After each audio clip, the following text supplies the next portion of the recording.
Hai, kembali lagi bersama saya Rika TPW di podcast yang membahas beragam tema. Kali ini The Portalwi mendatangkan jauh-jauh dari Jakarta ya Koko ya. Aku sih panggilnya Koko, jadi kalian toh. Selamat malam. Welcome to Sukabumi ya. Emang Sukabumi? Oh Sukabumi, tapi kan nggak stay tiap hari di Sukabumi kan. Katanya kan baru juga datang dari Jakarta. Yeah. Gimana kabarnya Solo Matsiu, Kakak? Gemukan ya? Aman. Sehat juga, sehat. Susunya cocok ya? Kalau nggak susunya nggak cocok? Ya biasanya besok kurus ya ada.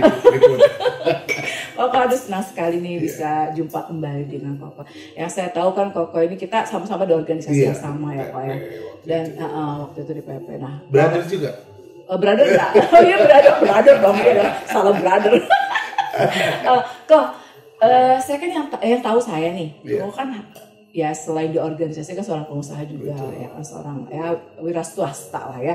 Istilahnya pengusaha. Nah di luar itu saya nggak akan bahas pengacara. Pengacara, pengangguran banyak acara. Dari bolak-balik. Apa sih kalau saya tanya biografi pasti panjang kali lebar dong. Makanya sekarang yang lagi memang aktif banget selain di BP3 ini kan Koko juga salah satu hari ini nih menjadi ketua DPP ya. Iya. DPP BP3N. Panjang itu. Nah, ya makanya panjang cerita lah di The Portal ini ya.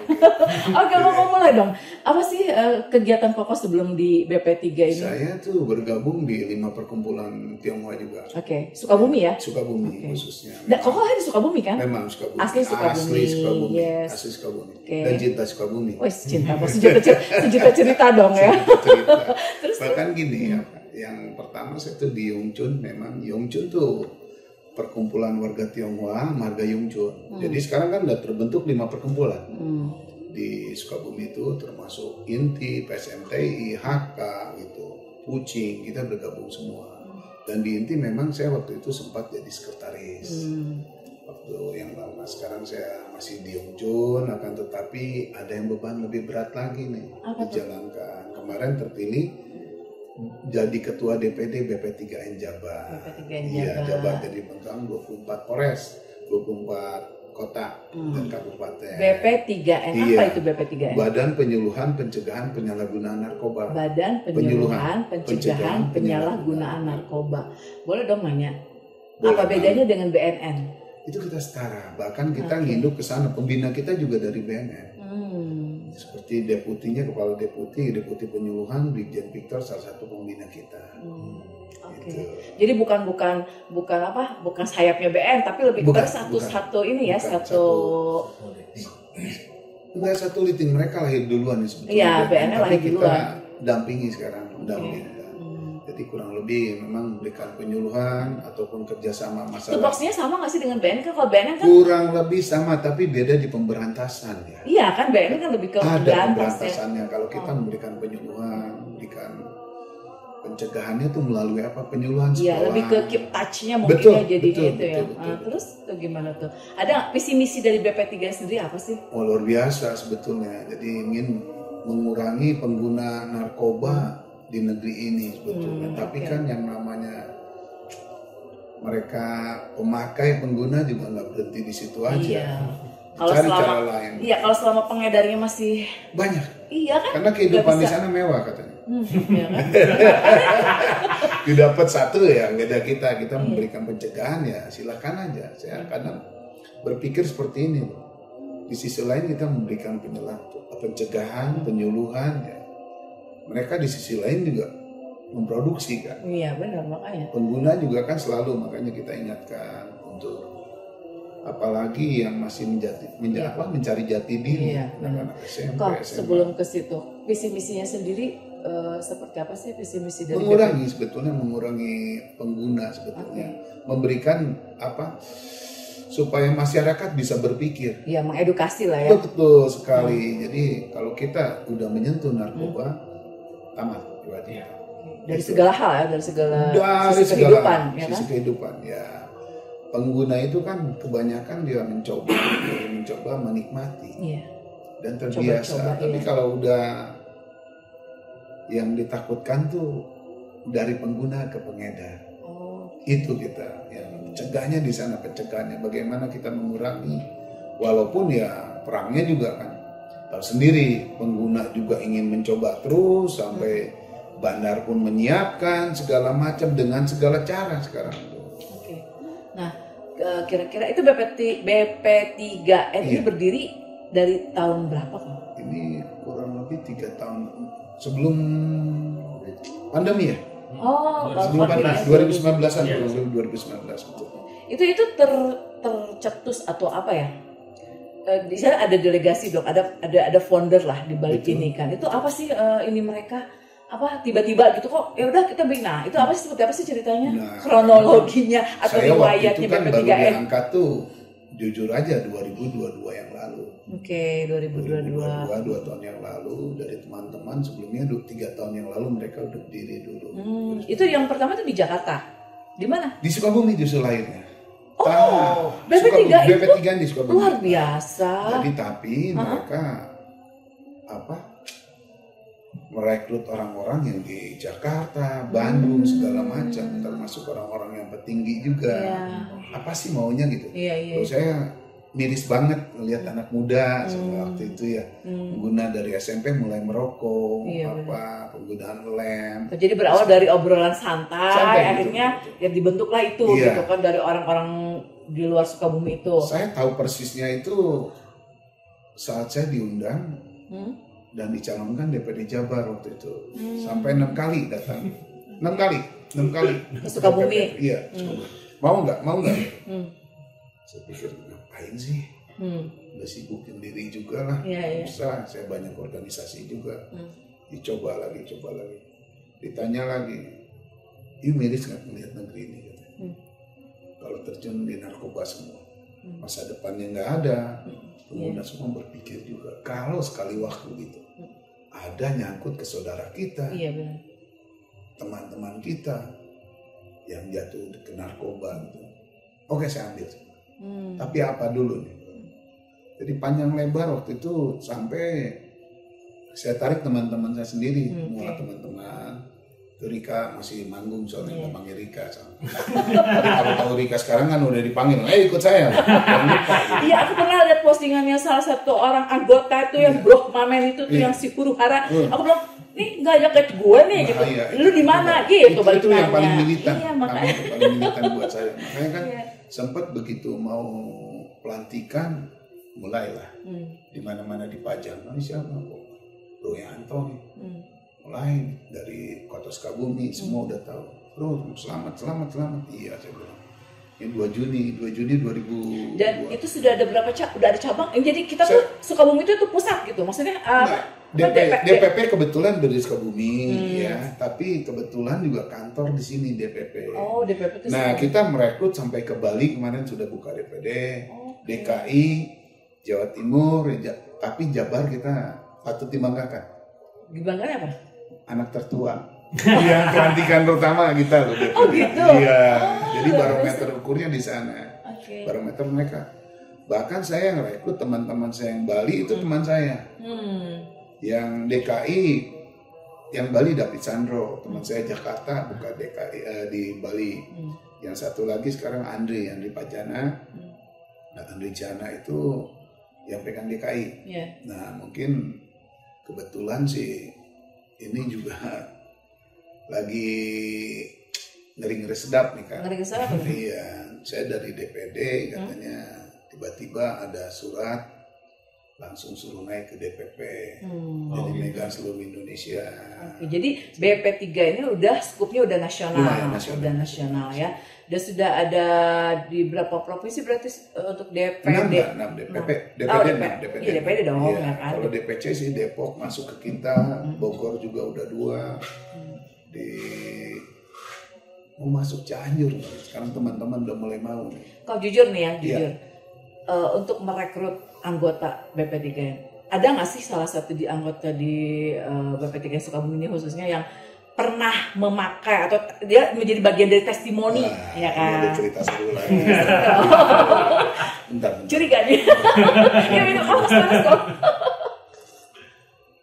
Jadi gini, saya baru ngerti juga ya. Banyak kan orang-orang tuh yang masuk ke kita tuh yang niat, termasuk senior kita, bekas kasat narkoba, Mas Gatot, Gatot Satrio, gabung sama kita. Itu. Jadi ada beberapa orang termasuk yang kayak Erik Nugraha, semua gabung di kita, ya Elut, gabung. Bro, diingat kan? Bro, ingat ya, kita memberikan penyuluhan, pencegahan, penyalahgunaan narkoba. Coba kita tes urin dulu semua anggota kita. Kita akhirnya dilaksanakan. Belum dilaksanakan. Jadi gini, udah trennya sih udah. Okay.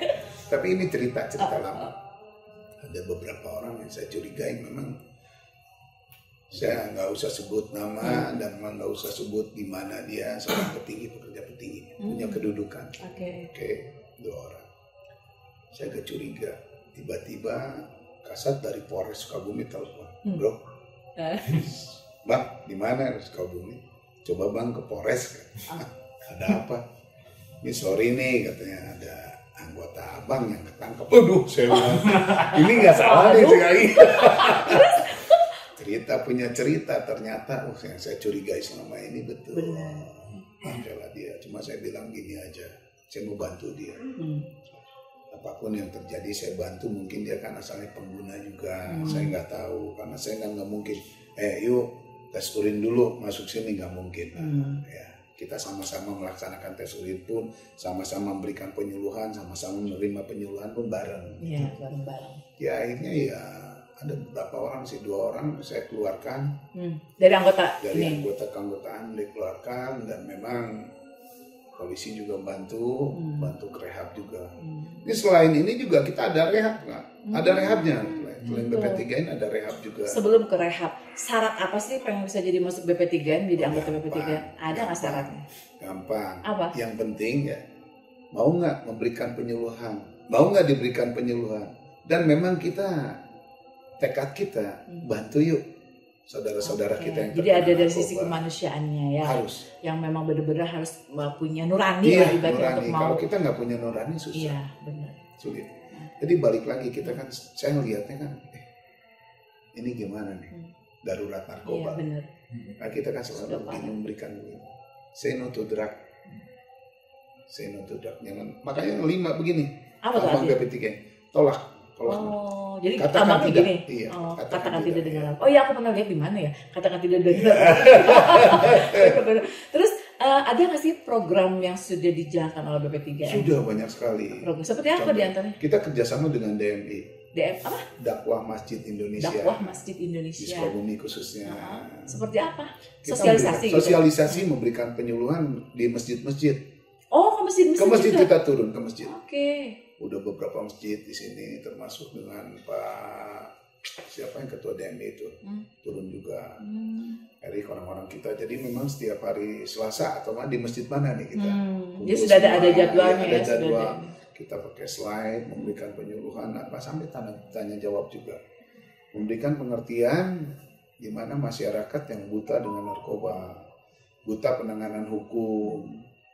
Apa sih? Kalau udah terkena narkoba kita gimana gitu. Kebanyakan kan orang frustasi di sana. Iya, benar. Nggak bisa, keluarga juga nggak bisa mengurus. Kita juga nggak bisa ngerti ke rehab apa. Bahkan kalau ada di lingkungan ini sendiri, kalau ada yang minta rehab, hubungi aja BP3. Nah, boleh dong pengen tahu nih kan gini, kalau di BNN kan jelas tuh di Lido ya, kalau nggak salah itu untuk rehab. Nah, di BP3 sendiri tempatnya ada di Curug, Cimlati, YKB. YKB. Iya, YKB. YKB apa itu? Yayasan Karya Anak Bangsa Indonesia. Itu seperti apa konsep? Sama persis dengan BNN. Sama memberikan. Jadi kita punya tim asesmennya ada, dari dokternya ada. Jadi udah lengkap ya, udah benar-benar sudah memang udah siap lah gitu ya BP3. Nah, pernah nggak sih nemuin kasus yang parah atau gimana gitu dari orang-orang yang direhab itu, pernah nggak? Ada sih? Banyak, kalau direhab banyak. Kan itu kita ngelihat, makanya bicara masalah paket, satu paket umumnya ada yang 3 bulan, 6 bulan, melihat. Oh, paket gitu? Ada paketnya, dia bisa paket 3 bulan nih. Kelihatan. Itu mereka bayar nggak sih? Ada yang bayar, ada memang kita juga memberikan secara Cuma-cuma gitu.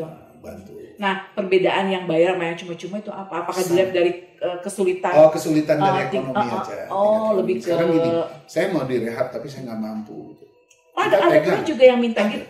Saya mau direhab gitu. Iya, saya minta. Ada keluarganya datang, Pak bisa nggak bantu saya? Oke, nggak apa-apa, saya bilang saya bantu. Oke, mulia sekali berarti ya BP3 luar biasa.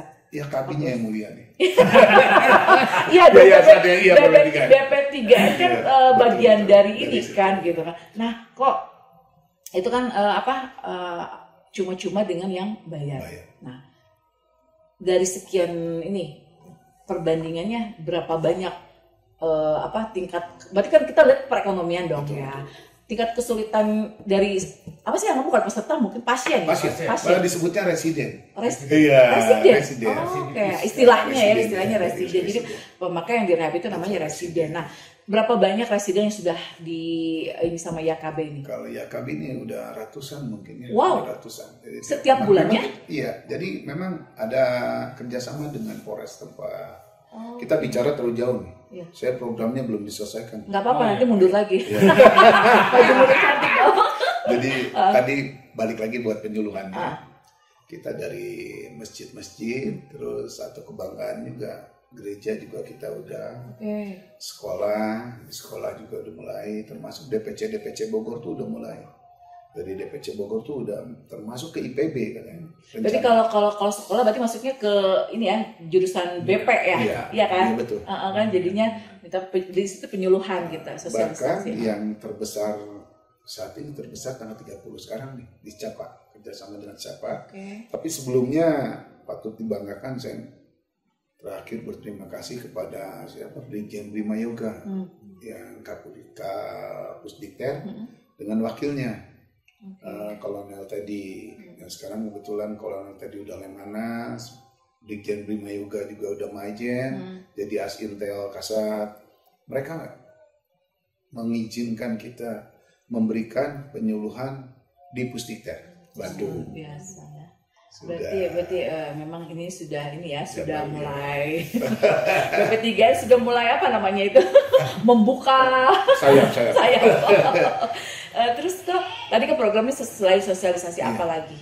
Selain sosialisasi? Ya, kebanyakan. Ada nggak menyentuh langsung masyarakat misalnya di jalan-jalan atau gimana memberikan apa gitu? Pernah nggak seperti itu? Kita kalau tiap paling juga kalau memberikan sesuatu biasanya pas bulan puasa kita turun langsung ke jalan. Biasa mau buka puasa tuh berbagi takjil. Jadi nge-branding BP3 dong ya, bahwa ini Sukabumi tuh ada ini BP3 yang kerjasama juga sama waktu itu sama polisi militer bagi takjil, kadang dengan tempat hiburan kayak Garden City. Saya sentuh Garden City karena pos di sana juga kalau meeting. Base camp ya. Luar biasa. Dari rentan usia saya kembali ke YKB tadi ya, residen. Rentan usianya berapa tahun sih yang pemakai yang residen itu? Ada pemakai beratus sampai psikolognya kena gangguan jiwa. Itu yang sulit lama. Usia berapa itu? Masih usia dini lah. Ada yang usia yang kenanya. Ada yang 16-an, ada yang 20, bahkan ada yang udah tua juga. Yang udah tua itu usia berapa? Bisa 40-an lebih ada yang. Alasannya apa dia masih? Iya, saya kan tanya. Ini dari pertama dia bicara masalah ini saya kalau nggak pakai ginian nih nggak enak. Nah inilah yang susah. Kadang-kadang saya sentuh juga nih kepada karyawan yang coba-coba sekarang dengan obat-obatan ya. Bukan hanya dari sabu, ekstasi atau ganja atau bukan.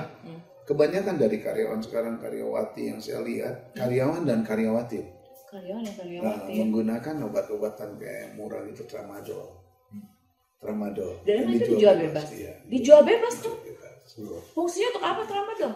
Ya katanya sih untuk memberikan semangat. Saya belum pernah coba sih. Doping itu maksudnya? Iya doping. Kok berarti gini, BP3N berarti sangat tahu percis dong narkoba itu itemnya apa aja. Udah jelas kalau bahayanya narkoba mungkin sudah paham, sudah khatam lah orang BP3N kok gitu kan, judulnya juga BP3N pasti sudah knowledge, istilahnya knowledge dari satu ini kan pasti udah tahu dong. Nah, saya pengen tahu dong berapa banyak sih item narkoba yang memang bener-bener yang merusak moral bangsa ini di Indonesia, khususnya Sukabumi deh, kita bicara Sukabumi dulu deh. Kalau saya bilang sih dari obat-obatan aja udah terlalu banyak ya. Obat-obatan aja. Terlalu banyak kan, golongannya banyak juga. Dari obat-obatan termasuk daun sekarang bahkan bako sintetis pun sudah ada. Bako sintetis? Iya, sinte. Itu kalau obat-obatan. Itu memang memabukkan bako sintetis? Ya itu merusak saraf dan memang lupa diri, di situ orang bisa telanjang. Bako? Telanjang sih. Dia kalau udah kelebihan dia nggak tahu gimana dia bisa telanjang. Parah ya. Itu lebih parah daripada yang lain. Kan kalau sabu kan kimia, merusak otak, jaringan otak. Psikolog juga, cara berpikir, itu lebih parah lagi, lebih parah. Yang lagi bukan trending mungkin, yang lagi sekarang banyak kasus ini apa? Sinte, dan memang sekarang kalau di masyarakat, di polisi sendiri masyarakat tuh dari ini ya, tramadol segala obat-obatan murah itu. Tramadol itu bukannya obat binatang ya? Tramadol sebetulnya obat yang buat alergi atau batuk ya sebetulnya sih. Yang kalau ada serangan di paru-paru atau apa, sejenis itu ya, sejenis itu sebetulnya. Cuma saya kalau lihat barang-barang seperti itu kan, ini, kebetulan nggak bawa sih. Kalau diundang nanti kapan waktu saya bawa. Iya, pikir aku dibawa gitu, ini contoh-contoh serem banget.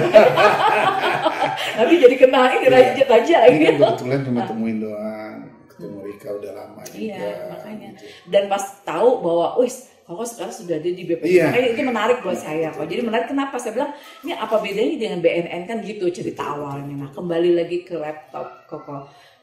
Ada tantangan kesulitan apa sih untuk memberantas? Bukan memberantas, mungkin memberikan atau mengedukasi masyarakat Kota Sukabumi. Ada nggak sih tantangan? Saya kebetulan kan, ini kedepannya saya tuh pegang nasional. Ya, yang saya rasa kedepannya ya? Di karena Jawa ini belum ya? Ini karena besok saya baru tanda tangan mandat saya masih ketua DPD nih kalau bicara sekarang ketua hari DPD ini malam ini masih DPD ya. Besok sudah beda lagi. Siap makanya saya bawa kan. Terus saya bawa. Jadi memang ada masyarakat yang menerima dengan keberadaan kita. Dan memang ada masyarakat bukan menolak ya. Lari, menghindar. Kenapa sih? Saya berpikir juga, saya kan memberikan penyuluhan, memberikan mereka tahu apa sih narkoba itu. Kalau Anda menggunakan ini akhirnya seperti ini, gitu. Kalau Anda menggunakan ini akhirnya begini. Ada sebab. Di sini sebab akibatnya bahkan di sisi hukum. Yang sering kali gitu kan, begitu ketangkep dia baru menjerit. Benar. Saya urusan polisi bang, minta tolong bang. Abang di mana nih bang? Saya di kenapa? Sabu bang. Abang di mana nih bang? Ini bang anak saya tramadol. Sering. Bahkan ada yang miris sampai memang satu anak ini memang buta huruf, nggak bisa baca tulis, menggunakan itu. Dari mana kamu? Coba-coba dari teman. Yang medis lagi keluarganya, ibunya udah kanker, stadium 4. Begitu dia masuk ke sana, waduh miris. Jadi itulah kadang-kadang saya ingatkan lagi buat teman-teman yang bergeraknya, kita jangan lihat ke diri kita. Benar. Lihat masyarakat lingkungan kita, sekitar kita. Apa yang terjadi gitu. Kalau terjadi ke anak kita, saudara kita, adik kita, bagaimana ke keluarga kita? Itu makanya saya bolehlah. Saya bahkan ke deputi penyuluhan, saya sering bikin Victor telepon. Jenderal, saya bilang ini gini. Pak Yanto beginilah, katanya harusnya kan begini. Yuk kita berikan penyuluhan. Itulah memberikan semangat lagi. Semakin kuat ya Pak Kroya, karena support dan dukungan dari semua pihak ya. Teman-teman juga sama. Ayo, apapun nanti yang terjadi, saya bilang, bagaimana cara mengurangi. Kita nggak mungkin membahasnya. Kalau kita membahas bagian polisi, bagian BNN sendiri memberantas bagaimana? Orang BNN juga sama. Punya tupoksi masing-masing. Betul.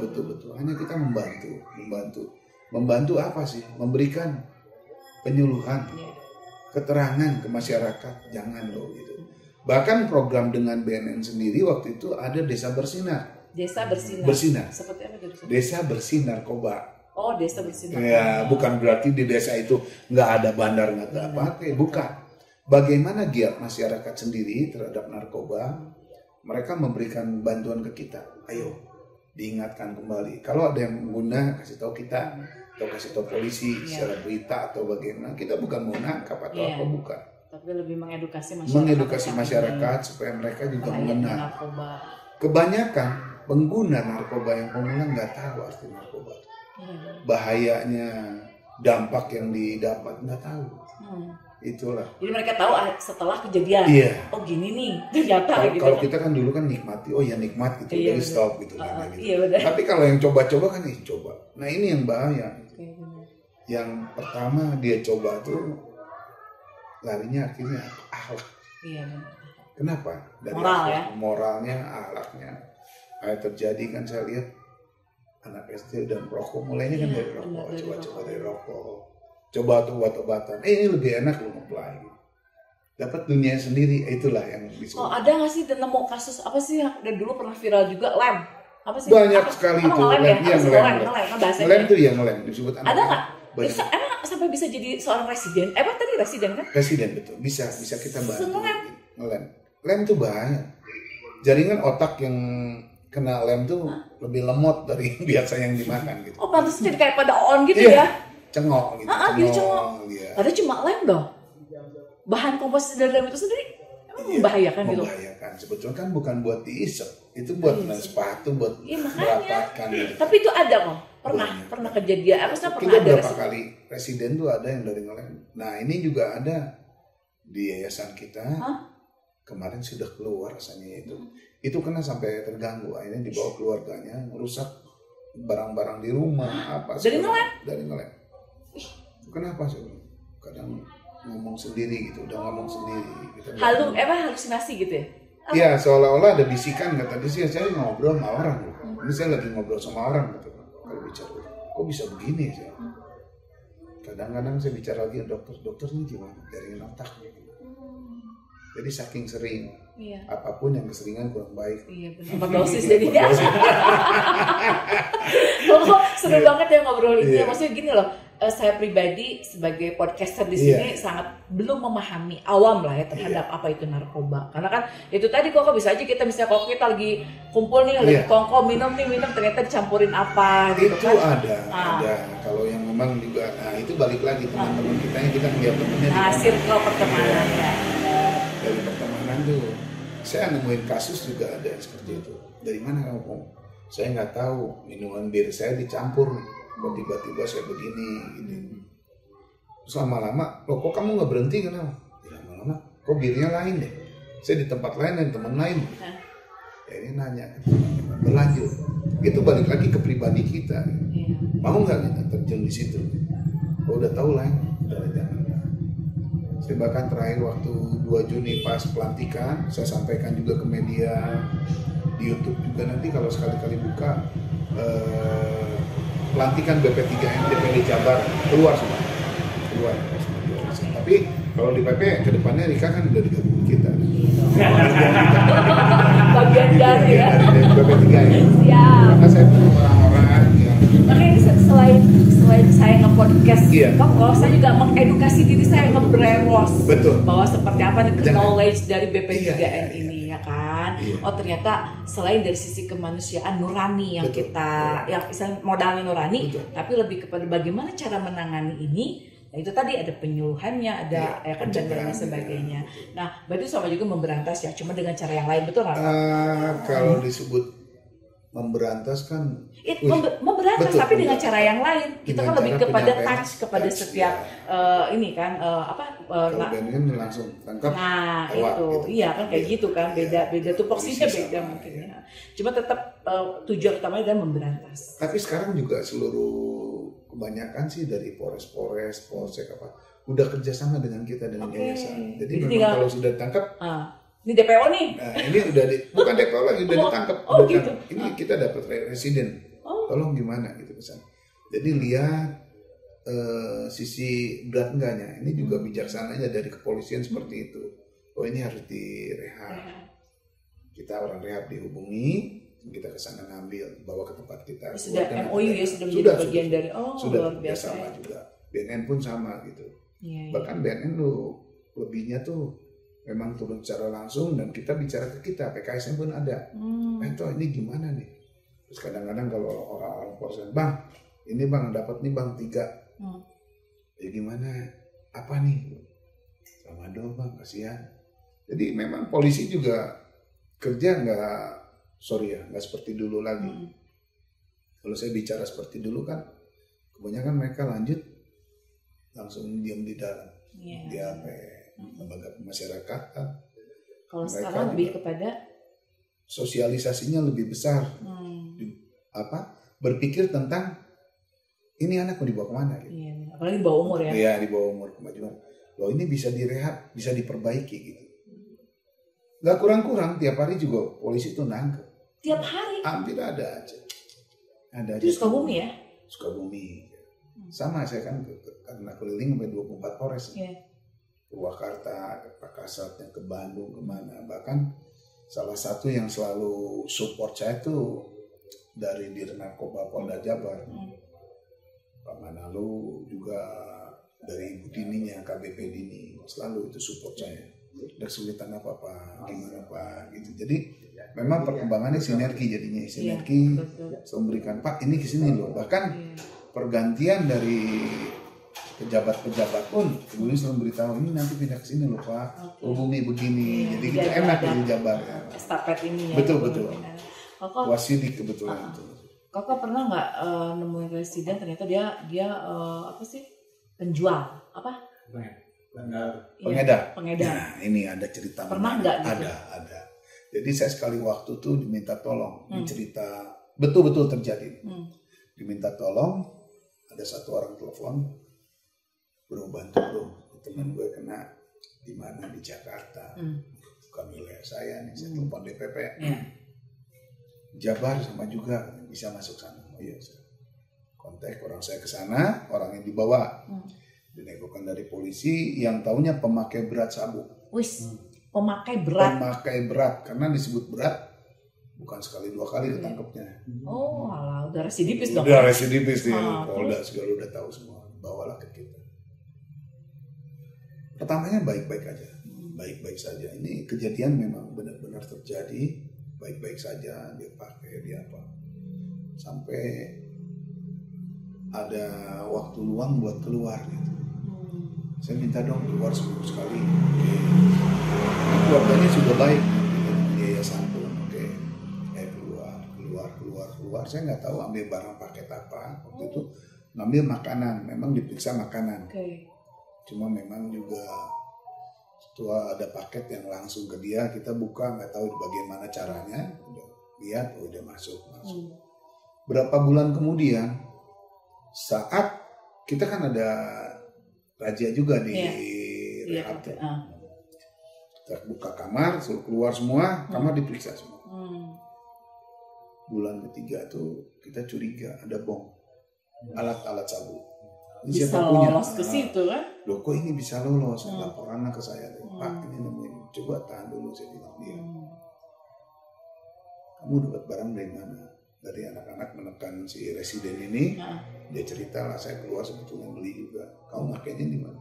Pakai dia. Aduh, ini bahaya saya bilang. Baru sekali Pak, keluarkan. Dikeluarkan, memang waktu itu dikeluarkan. Langsung kita ambil tindakan. Karena nggak mau nanti satu di dalam merusak semua. Ya kan, terus keluar tuh. Keluar. Saya dengar lagi sih sekarang ditahan, ketangkep lagi. Ya. Itu mah udah. Kemarin karena tahu itu tuh sempat ada yang minta tolong orang yang sama. Terus saya bilang sorry, saya angkat tangan. Balik lagi kan untuk merubah sikap seseorang kan dari diri sendiri. Iya, tekad niatnya. Tekad niat, nggak mungkin saya lu berhenti lu. Besok lu mati.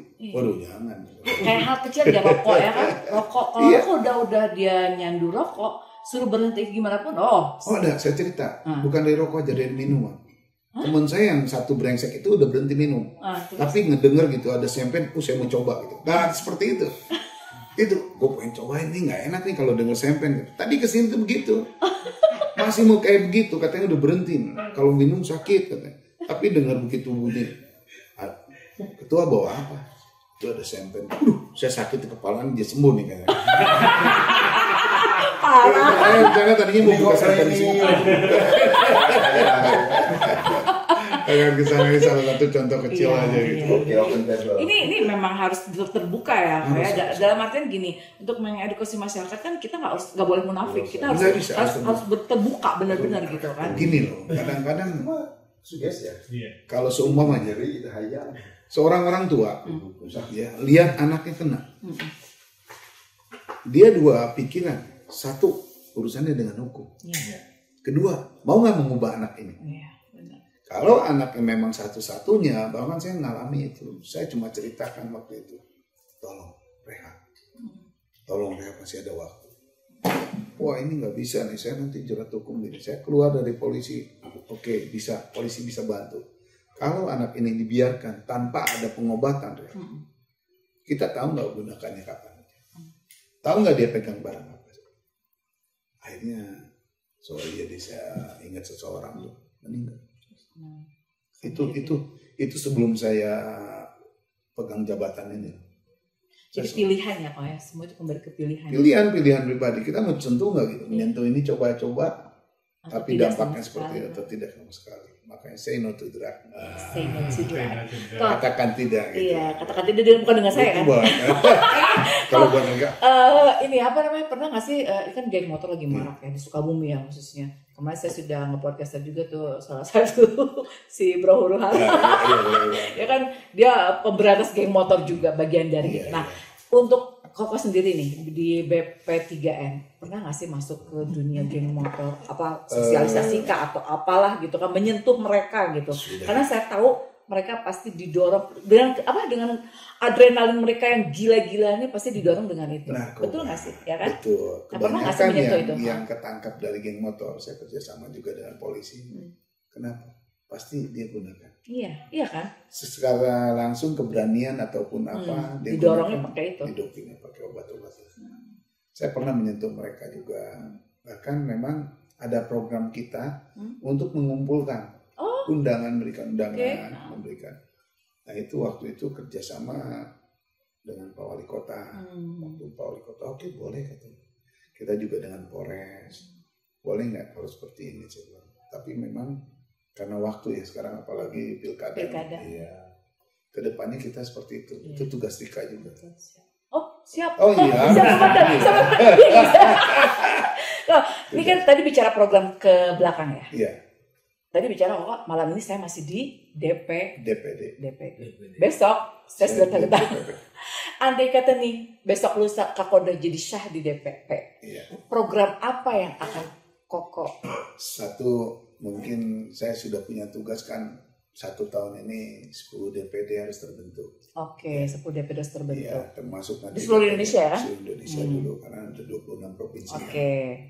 Kita minta nanti dari yang 10 ini mengembangkan untuk DPC-nya. Iya, masing-masing. Dan memang program ini terus terang kedepannya saya akan kerjasama dengan pemerintah secara langsung. Betul. MOU secara langsung bahwa memang negeri ini darurat dengan narkoba. Sadar tidak sadar, tahu tidak tahu, peduli atau nggak peduli, darurat. Iya, sudah darurat. Sudah warning banget, warning keras. Jadi memang kalau dilihat gitu, dari perjalanan BNN bukan nggak kerja keras, semua sama. Tapi kan bandar juga akan lebih kerja keras lagi. Lebih kerja keras. Bahkan kan sampai dari produk makanan yang mengandung seperti sale pisang atau jajanan anak dodol, permen, semua udah disentuh gitu kesana sampai kesana. Gitu. Saking gilanya. Iya, kita bagaimana bisa menyentuh kesana juga gitu. Yuk rame-rame. Kalau kita hanya berbuat sendiri kita nggak akan pernah jalan. Kita terbentuk DPD walaupun terbentuk dari seluruh provinsi di Indonesia ini. Jawa, pokoknya 26 provinsi terbentuk. DPC-nya terbentuk. Kalau masyarakat sendiri juga nggak akan nerima, aware ya, nggak sadar, nggak care banget. Oh ini apa sih gitu pencegahan seperti ini. Balik lagi kita. Kalau kebanyakan orang tua yang memang pola pikirnya, saya nggak gunakan. Tapi kan kalau anak kita, saudara kita bagaimana? Itu kedepannya karena apa sih pergaulan anak-anak sekarang beda dengan kita dulu ya Pak ya. Kenakalan kita dulu nih usia kita lain lagi ya, sekarang mau gila luar biasa kok dari gadget inilah ya. Gadget, iya. Makanya benar-benar kita harus memprotek ya. Kok pesan khusus nih dari Koko sebagai ketua nanti semoga lancar ya untuk nanti pelaksanaannya di DPP. Pesan khusus apa sih untuk khususnya anak-anak? Buat siapapun, saya kan nggak mau peduli anak-anak. Ini narkoba nggak melihat tidak mengenal umur, tidak mengenal umur, tidak mengenal jabatan, tidak mengenal ya maksudnya, saya itu seorang polisi, saya TNI, saya pengusaha. Tidak ada narkoba. Apa pesan khusus yang kau sampaikan? Jangan pernah sentuh narkoba. Yes. Simpel. Jangan sentuh narkoba. 3 kata. 3. Jangan pernah sentuh. Di DPD, waktu saya DPD pun saya sampaikan jangan pernah sentuh narkoba. Sekali menyentuh, Anda berteman dan lupa pulang. lupa pulang ya. Lupa jalan pulang. Lupa jalan pulang itu kan dulu kan ada ya butiran debu tuh. Iya, butiran debu. Nah, itu. Nggak ada. Jadi bukan alat saja moral gitu. Kita udah nggak ada apa-apa lagi. Nggak punya apa-apa gitu. Setelah kita sentuh narkoba kita nggak punya apa-apa. Dan kita bukan siapa-siapa lagi. Gitu. Jangan sentuh narkoba. Hanya 3 kata. Dalam tapi maknanya luas ya. Iya. Itu jangan minum atau makan, sentuh pun nggak boleh. Nah, bayangkan. Kebayang. Itu. Don't touch. Don't touch. Kalau sebenarnya masih pengen panjang, tapi durasi gitu. Next setelah Koko nanti dilantik di DPP, datang lagi ke DPOS ya. Iya, Dika juga ada kantor di sana. Oh iya dong. Hai. Welcome di Portal ya, Makasih Koko sudah hadir di sini. Mudah-mudahan apa-apa yang menjadi ini mulia loh ya, mulia. Jadi bagian dari BP3N ini benar-benar tugas mulia. Amin. Ya kan, dengan karena kita BP3 ini bekerja dengan nurani, dasarnya hati, ya kan. Kalau tidak punya ini nggak akan bisa. Betul. Baik Koko, nanti ketemu lagi di episode selanjutnya. Sampai ketemu di episode selanjutnya dalam The Portal.